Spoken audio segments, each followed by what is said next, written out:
So hi guys, welcome back to my channel. So sa video na ito po, gusto ko lamang pong i-share sa inyo yung aking naging travel journey, yung experience ko po sa pagta-travel pauwi po ng Pilipinas. So sa kaalaman po ng lahat, ako po ay isang OFW sa Saudi Arabia. Ako po ay nakabase sa Dammam, Saudi Arabia po. So umuwi po ako last February 21. Ako po ay galing ng Jeddah. So from Jeddah to Manila, ngayon po ako ay nasa quarantine facility sa isang hotel po. So gusto ko lamang pong i-share sa inyo, gusto ko pong pag-usapan yung mga paghahanda ko bago po ako nag-flight. So pag-usapan po natin yung mga requirements. Actually nandito po yung mga sinulat kong requirements para hindi ko po makalimutan, ano po. So isa-isahin po natin. So dun po sa requirements, unang-una pong pinaghandaan ko is yung sa Red Cross. Sa Red Cross po, siguro alam naman na po siguro ng ilan sa mga kababayan natin na meron pong online application, yung tinatawag po nilang ECIF o yung QR code po. So 3 days before po ng travel nyo, dapat po meron kayong application. Mag-apply na po kayo online sa Red Cross. 3 days before ng flight nyo po, mag-apply kayo online dun po sa ECIF, QR code na nanggagaling po sa Red Cross. Online po siya. And just to give you an update din po, yung po nakalagay na number doon, contact number, ang gagamitin nyo pong contact number doon is yung contact number dito sa Pilipinas. Ano po? So yung contact number po ng relatives nyo, kaibigan, anyone po, basta contact number po dito sa Pilipinas. So yun po yung unang requirements po, no? QR code ng Red Cross po, number 1. Then, pangalawa po, online application din po to. Galing naman po to ng OWAS, yung tinatawag po nilang Oasis form. So mag-apply din po kayo online, Oasis form para ma-OWA. Then, next po is yung flight ticket copy. Kinakailangan po talaga sa isang OFW na pauwi, kinakailangan nyo pong maghanda ng flight ticket copy po. Kasi kailangan po yun sa embassy, doon po sa DFA. Then, aside from that, kinakailangan nyo din po ng visa copy. Visa copy po, whether you are exit re-entry, kinakailangan nyo po ng copy. So, magpa-print lang po kayo. And also, syempre, kailangan din po natin ng passport po. Kasama din po yung passport. Then, meron din po tayong isa pang dapat i-download, which is yung Trace application po. Yung Trace application po nito, magagamit nyo po ito sa Pilipinas. Actually, ako po, nag-download po ako ng Trace application. Nandun na po ako sa airport. Nasa Jeddah na po ako. Muntik ko pa nga po makalimutan. So, naalala ko siya sa airport. Sabi ko, oo nga pala, meron pang application na dapat i-download. So, at that time, dinownload ko po siya. Pinilapan ko na rin po. Then, yun po, magagamit nyo po yun sa Pilipinas. Then, isa pa po na tatalakayin natin is yung PCR test po. Ano po? Kasi, usually, before po ako mag-travel, before po ako umalis, tinatanong po ako ng company ko sa Saudi kung kailangan ko pa daw po ba ng PCR test. Actually, based on my experience po, hindi na po hinahanap yung PCR test, hindi na po kailangan ng PCR test. But, just to make sure po, bago po kayo umalis, a day before o 2 days before po, mas maganda gawin po ninyo, tawagan nyo po yung ticket agency nyo po, yung travel agency. Kasi doon po sa ticket nyo po, meron pong contact number doon po ng agency. So, pwede nyo pong tanong doon kung saan po ang flight nyo, tanong nyo po kung kailangan nyo pa po ng PCR test. But, sa experience ko po, based on my research, hindi na po hinahanap yung PCR test. Why? Kasi pagdating po natin ng Pilipinas, magkakaroon pa po tayo ng quarantine. So 5 days quarantine, the 6 days is yung swab test. Apo? Kaya hindi na po natin kailangan. But just to make sure, try nyo rin po, itanong nyo po para sigurado po kayo. Then, next is yung Tawakal na apps po. Siguro alam nyo din naman po yung Tawakal na apps. Sa Saudi, yan po ay talagang common na ginagamit. Sa mga small store, bakala, sa mga department store, lagi pong hinahanap yan. Pag wala tayong Tawakal na apps, hindi tayo makakapasok. So, dun po sa experience ko, kasi connecting flight po ako from Dammam, nag-connecting po ako, Jeddah, then Jeddah to Manila. Sa dalawang airport po na pinasukan ko, based on my experience, hindi na po hinanap yung tawakal na. Ano po? But, kagaya po na sinasabi ko, just to make sure po, ini-encourage ko po lahat na i-ready nyo lang din po yung tawakal na apps nyo. Para kung sakasakali man pong hanapin sa airport, at least meron po kayo. But based on my experience, hindi na po siya hinanap. Then, ang isasuggest ko din po sa inyo na magandang gawin ninyo is yung pong mga requirements po na sinabi ko sa inyo na mga form like flight ticket copy, visa copy, passport, yung mga exit copy nyo po na yan, lahat po ng mga documents nyo, lahat po ng mga form na yan, pinakamagandang gawin po ninyo is lagay nyo po sa isang envelope. Doon po sa isang intact envelope o yung envelope na may click, may lock. Na po, para kasi mas madali nyo po siyang makuha. Sama-sama po yung mga requirements nyo because every time po napapasok kayo ng embassy, kailangan nyo po i-present yung mga requirements po ninyo. So mas maganda po na sa isang envelope lang po siya. Kung ano man po yung hanapin sa inyo, madali nyo po siyang i-present. Then, isa pa po sa mga ginawa kong paghahanda is ballpen po. Maghanda po kayo ng ballpen at least 2. Ano po? So kung magkaroon man po ng problema yung isang ballpen nyo, is meron po kayo reserba or maybe sa katabi nyo, mangailangan ng ballpen, at least pwede kayo mag-share, makakapahiram po kayo ng ballpen. Then, next po, pag nakumpleto nyo po yung requirements na yun, na po magiging requirements nyo pagpasok po ng airport, papasok po ng DFA. Then pagkatapos po, nakalusot na po kayo, nabigyan na po na kayo ng boarding pass, ano po, pagpasok nyo po sa aeroplano, at that time po, bibigyan po kayo ng yellow card. Yung yellow card po na yun, yung po yung tinatawag natin na health declaration form. Po, yung health declaration form po na yun, pipil upan nyo po sa aeroplano. Kagaya din po na sinasabi ko, pag may contact number po na nakalagay, ang ilalagay nyo pong contact number is yung contact number sa Pilipinas. Yung pong health declaration form na yan, ay gagamitin po yan pagdating nyo po sa Pilipinas. Pagbaba nyo po sa Pilipinas, pagbaba nyo po sa airport, pipila po kayo sa immigration. Doon po sa immigration, hinahanap po yan. Ano po? Hanapin nila sa inyo yung health declaration certificate nyo po o yung form na yan. Then, may konti po tayong interview dun sa immigration. Ang mga tinatanong lang naman po dun sa immigration is yung kung kayo po ba ay OFW, kung kayo po ba ay seaman, kung kayo po ba ay balikbayan. Then, after po nun, meron din po silang pinipilapan na form na nagagaling po dun based dun sa mga sagot po ninyo. Then, tatanungin po kayo kung meron po ba kayo sintomas ng COVID.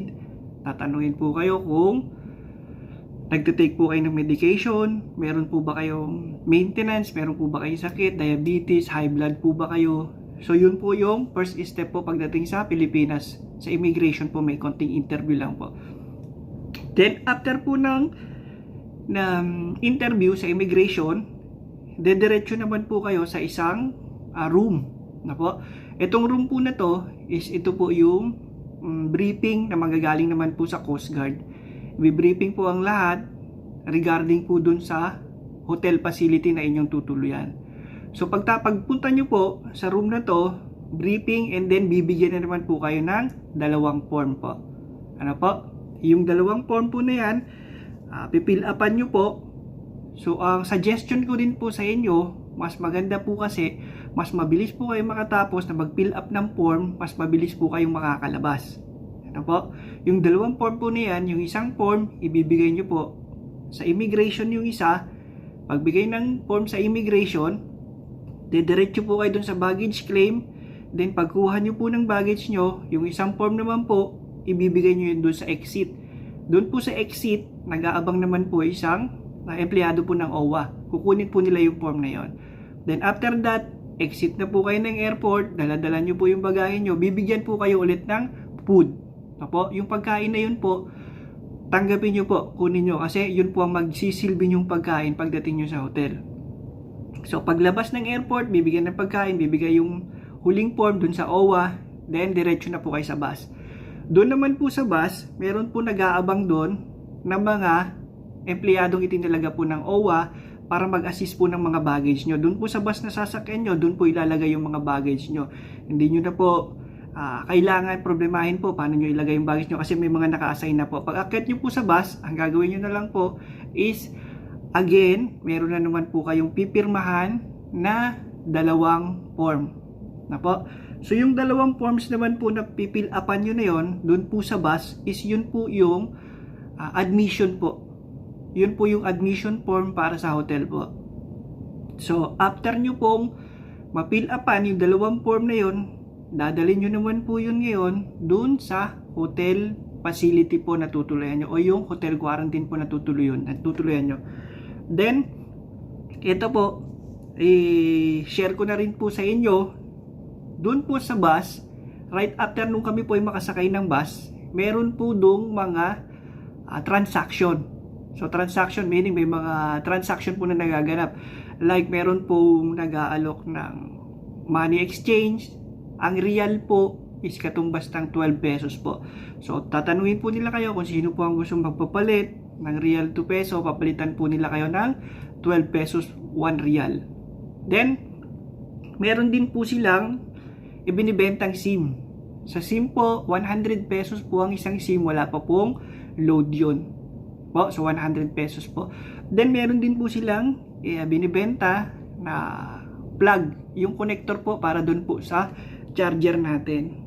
Ako po, hindi ako nakabili ng plug na yun kasi on that time, wala po akong Philippine peso, hindi po ako nakapagpapalit, so wala po akong budget.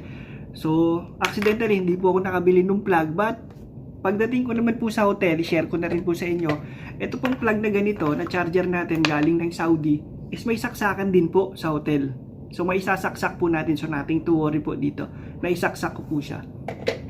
Then, yung isa pa pong transaction na meron doon sa bus, right after po nang sumakay kayo ng bus, meron din po silang binibentang face shield. Yung face shield po is 50 pesos per piece. Kailangan nyo po yung bago kayo pumasok ng hotel. Sa aeroplano po, tsaka doon sa airport, wala po silang binigay na libreng face shield. Then, pagbaba po ninyo ng quarantine hotel nyo, quarantine facility nyo po, ang mangyayari po, is yung mga baggage nyo po, i-disinfect po muna ng hotel employee yon.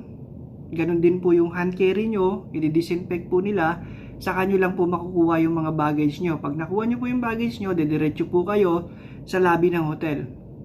Pagpasok sa lobby ng hotel, i-check naman po yung temperature po ninyo. Ano ba? Pagtapos pong ma-check yung temperature ninyo, dala nyo po yung mga luggage nyo, dala nyo po yung hand carry nyo, at saka yung pagkain nyo po na galing sa airport, dediretso na naman po kayo sa isang room sa hotel na kung saan po, ibibriefing po ulit kayo. Ibibriefing po ulit kayo about sa policy ng hotel, ibibriefing po kayo about sa rules, ibibriefing po kayo sa marketing, ibibriefing po kayo kung ano po ang oras ng deliver ng food. Then, tatanungin din po kayo doon kung may restriction po ba kayo sa mga food. Like, meron po bang bawal sa inyo? Like, meron po tayong mga kapatid na Muslim, bawal po sila ng pork. Or, meron po bang bawal sa inyo? Like, baka naman po makasama sa inyong health. So, tinatanong din po nila kayo kung ano po yung bawal sa inyo. Then, pagkatapos po ng interview, yung pinaka house parents po na tinatawag dito sa hotel, yun po yung magbibigay sa inyo ng key para dun po sa inyong kwarto. Pagkatapos po ng briefing na yun, bibigyan po nila kayo ng key. Yung key po na yun, yun po yung gagamitin nyo para sa kwarto. Then pagdating nyo po dun sa elevator, may naghahantay na naman po ulit na pagkain. Dun po sa briefing area, bibigyan na naman po kayo ng panibagong pagkain. Ano po? Di lang po sure kung pare-pareho sa mga ibang hotel facility. Pero po dito sa tinutuluyan ko, yun po yung nangyari. Binigyan po ulit kami ng second food. Then, pagdating po ninyo dun sa room, ang mga pinrovide po nila dito sa room is meron po tayong 4 liters po na tubig. Yun po yung provided nila. Then, 4 na kape. Yun po yung provided. Then, right after po nung mga pinrovide nila na yun, pag naubos nyo po yun, is kayo na po ang bibili ng para sa inyo. Dito po, meron po sila sa aming binigay na mga listahan po ng hotel kung paano po ang ordering. So mag-order po kayo, meron po sila isang grocery slip, bibigay po ninyo yon sa house parent, then yung house parent po ang bibili para sa inyo. Hindi po tayo pwede lumabas, just in the room lang po talaga ang bawat isa. Ano po? So yun lamang po. Siguro i-update ko na lang po din kayo dun sa wifi. Sa room po may wifi, napakaganda po ng wifi, ang bilis po ng connection. Ano po? So sige po, ulitin ko po yung mga requirements na kailangan po natin. Ano po? Para siguro ilagay ko din po sa description box yung mga requirements na kailangan po. Para just in case kailangan nyo po mag-download, madali na lang po. So requirements po, unang-unang kailangan natin QR code. Po, yung QR code kasi kailangan po talaga yan sa bawat airport na pupuntahan po natin pagdating natin sa immigration. Yung Red Cross na yan po ang lagi nilang hinahanap.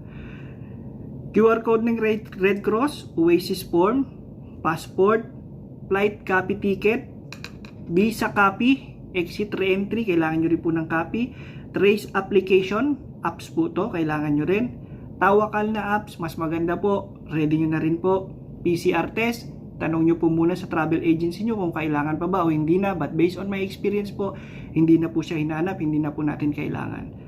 Then, envelope para doon po sa mga requirements nyo. Then, don't forget po yung ballpen. Yun lamang po, ano po.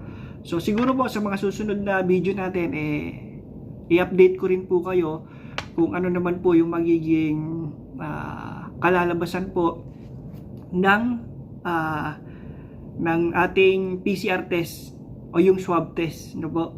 I-update ko po kayo kung paano pong gagawin yung swab test, pag nag-negative ano po bang gagawin, and then update na rin po doon po sa travel na sinasabi nila na provided din po ng OWA na free shuttle, ano po. Then para sa mga probinsya, I think may free plane po na libre para sa inyo. So sige po, hanggang dito na lamang po ang video na ito po, for the meantime po.